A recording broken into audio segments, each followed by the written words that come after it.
Today I would like to talk to you about the law of Mount Everest. That's law number 4 in the law of teamwork.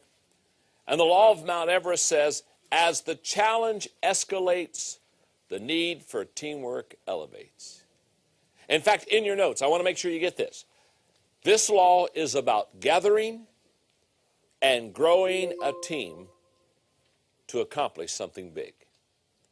This is a law about gathering your team and growing your team so that you can do a Mount Everest project. Now, let me apply the law of Mount Everest this way.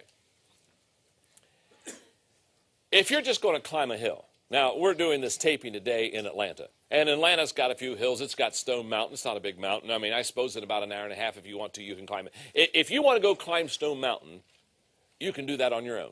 Isn't that true? You know, just put on your sneakers, put on your jogging outfit, your shorts or whatever, and go over there and just start at the bottom. And about an hour and a half later, you'll be at the top of Stone Mountain. So if you want to climb Stone Mountain, you can do that on your own. In fact, can I tell you something? You don't need a team. You don't need to look around and say, you know what? Today I'm going to climb Stone Mountain.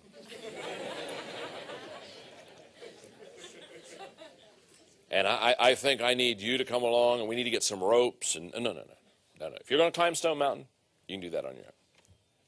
But the law of Mount Everest says, if you're going to climb Mount Everest, if you're going to tackle something really big, you're going to have a team.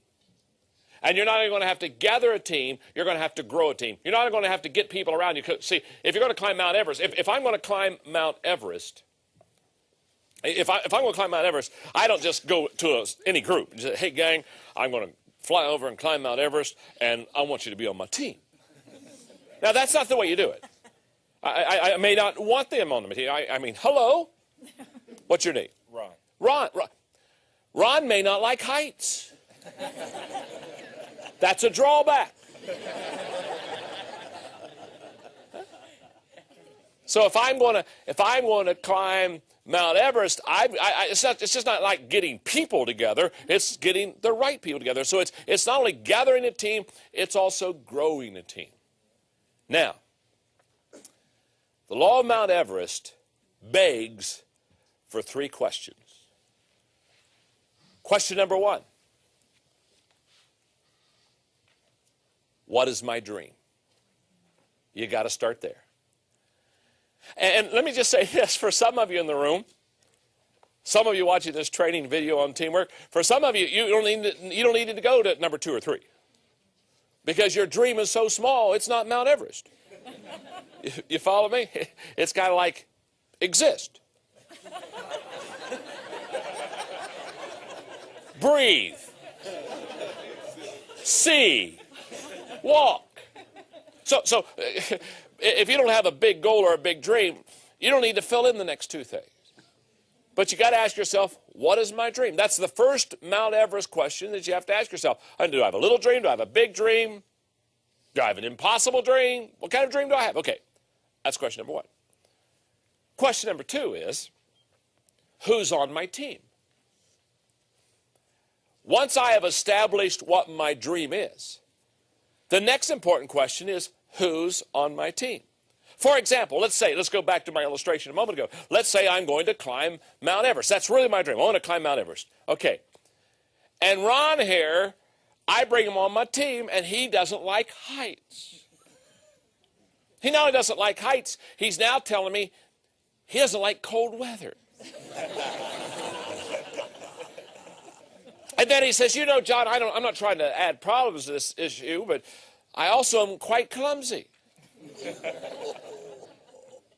Now, the reason I'm having fun here is, you see, if you've got a Mount Everest dream, you have to understand, you've got to answer the question, who's on my team? I know people who have a Mount Everest dream, and they've got a Disneyland team. Are you with me? You see, if your team is not the team it needs to be, your dream will never be accomplished. That's why many times people say, oh, if you just have a dream, you're going to go to the top. Oh, if you just get a dream, you got a dream. And, you know, they put their dream on the refrigerator or wherever it is. Can I tell you something? Take it off. Some of you don't have a dream, you're just smoking something. The question you got to ask yourself is not what my dream is. The question is, do I have a team that can get me to the dream? If you don't have a team that can get you to the dream, you're in trouble. So when you've got this Mount Everest challenge in front of you, you ask yourself, what is my dream? And then you ask yourself, who's on my team? And then you ask a very important third question. That is, what should my dream team look like? And question number 3, the one we just dealt with, answered and fulfilled correctly, makes question number 1 a reality. When I can answer and fulfill what my dream team should look like, then I'm going to accomplish my dream. The number 1 reason people never accomplish their dream is not because it's not real. I wouldn't want to make fun of anybody. You know what? The saddest thing to me is that people every day die with the dream still inside. That's sad. But the reason they did not accomplish the dream is not because it wasn't a good dream or not because it wasn't even for them. They didn't accomplish the dream because they never built a team around them. So, how do you develop a dream team? If you've got a Mount Everest dream, how do you put together a Mount Everest team? Number 1,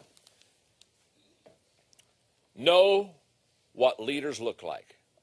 If you're going to develop a dream team, you want to bring a high caliber of leader on your team. So you've got to know what a leader looks like. Now, everywhere I teach leadership, people ask me the question all the time. They'll say, John, how do I find a leader?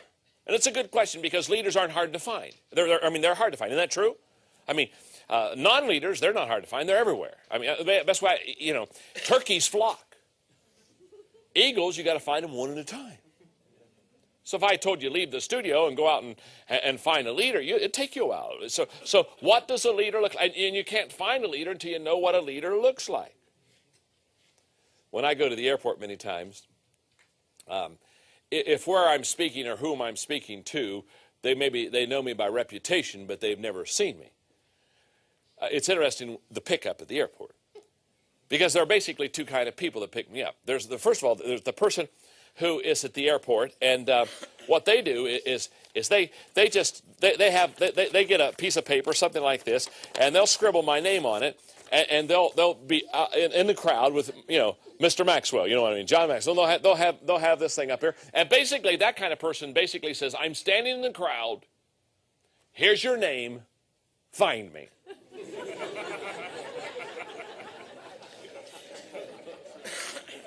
Sometimes I do, sometimes I don't. Sometimes I don't look hard. Sometimes I just go straight to a taxi. Go to my hotel and say, I'm in my room. You find me.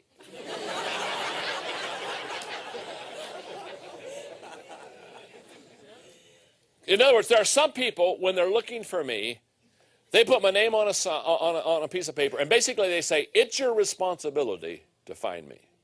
Isn't that true? Now there are other people, when they come and pick me up at the airport, they're not like that at all.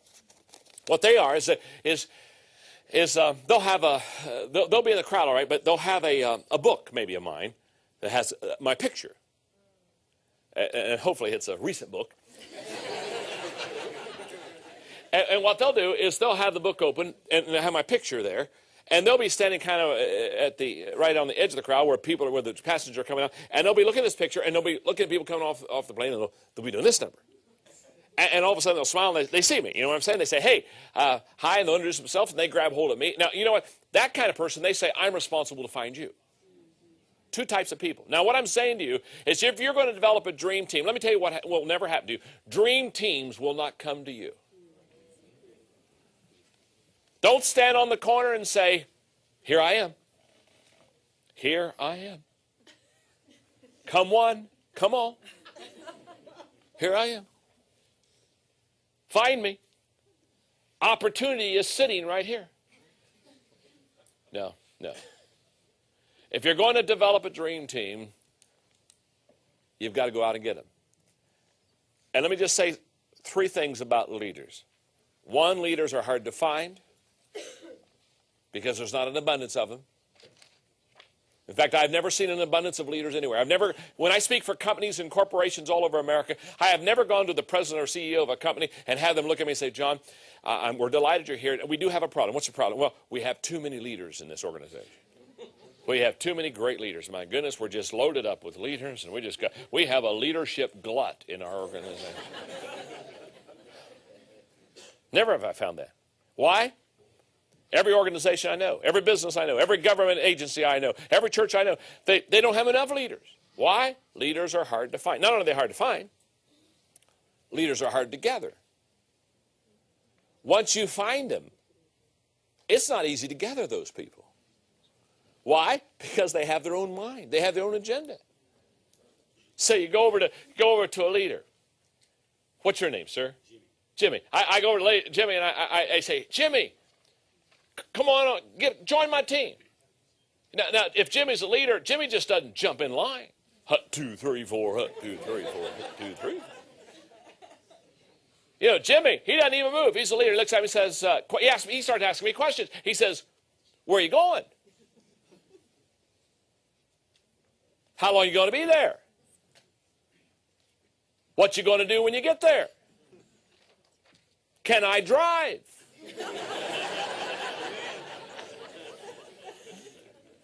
Why? Because Jimmy is a leader. So they're not only hard to find, they're hard to gather. Now, followers, they're easy to find and they're easy to gather. In fact, if you're just moving, followers just get in line. Where are you going? Beats me. When you coming back? Don't have a clue. What's your goal? Hope there's a water fountain at the end of the line. Leaders are hard to find, leaders are hard to gather, and thirdly, leaders are hard to keep. You don't keep leaders. I mean, they just don't hang around, especially if you're bad. Leaders don't wait around for your day to come. If you're making it happen, if you're going somewhere and you're doing something, they're on the team. But I mean, the moment it gets a little plateauish and the moment it gets a little bit slack, they're out of there. Isn't that true? So, develop a dream team. You've got to know what a leader looks like. You've got to be able to see them coming. How many times have we looked at opportunity and it's passed us, and as soon as it passes us, we say, oh my goodness, I wish I would have done that. Now, why is it we're so good when opportunity passes? It's very simple. We didn't know what it looked like when it was coming. If you want to develop a dream team, number 2, you have to show potential leaders how to lead. In other words, you have to model leadership for them. You see, I found out a long time ago, we teach what we know, but we reproduce what we are. That's why I always say a leader develops a leader. A non-leader doesn't develop leaders. Takes one to know one, takes one to grow one, takes one to show one. So you want to model leadership. People do what people see. And thirdly, if you really want to develop a dream team, you need to grow leaders through training. You need to spend time growing the people around you. Let me explain it this way. The most appreciable asset that you have in your company are the players around you. And as you look at your team, as you evaluate your team, what you want to do more than anything else is you want to train your people, you want to believe in your people. In fact, I've always said, put a 10 on their head. Put a 10 on their head. Communicate to them like they're a 10. Treat them like they're a 10. Believe in them like they're a 10. Put a 10 on their head. Because here's what I want you to know. The people on your team have potential to grow. In fact, let me say this as a leader. If the people on your team today are the same that they were last year, you haven't done your job. And to all the team players, I want to say this to you. If you're the same today as you were a year ago, you haven't done your job. Does that make sense? Now, the law of Mount Everest says when you have this humongous goal or dream in front of you, the need for teamwork escalates as the challenge elevates. The law of Mount Everest says the bigger the challenge, the better the team. So what you do is you don't go after the big dream first.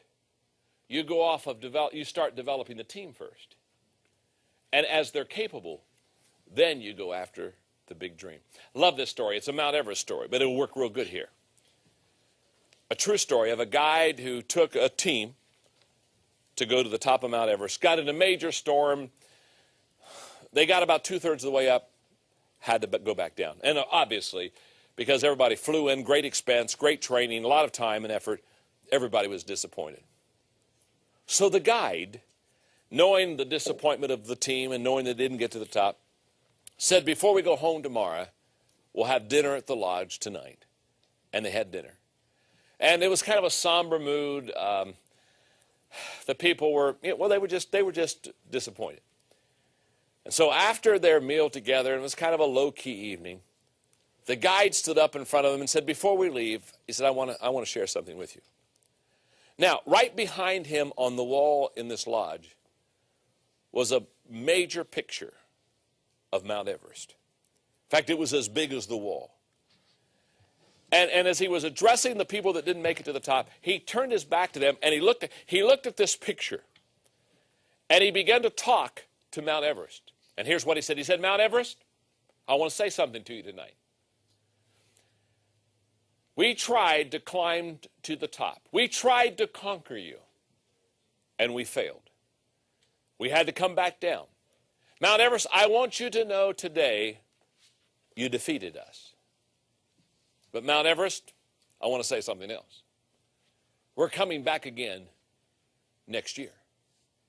And Mount Everest, I want you to know when we come back next year and endeavor to climb to your top next year, I want you to know that we will defeat you next year, Mount Everest. And let me tell you why.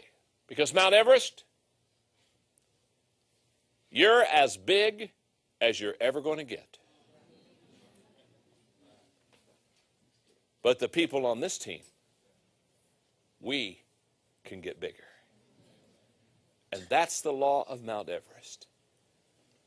Gather your team and grow your team. And then take on that big dream and go all the way to the top.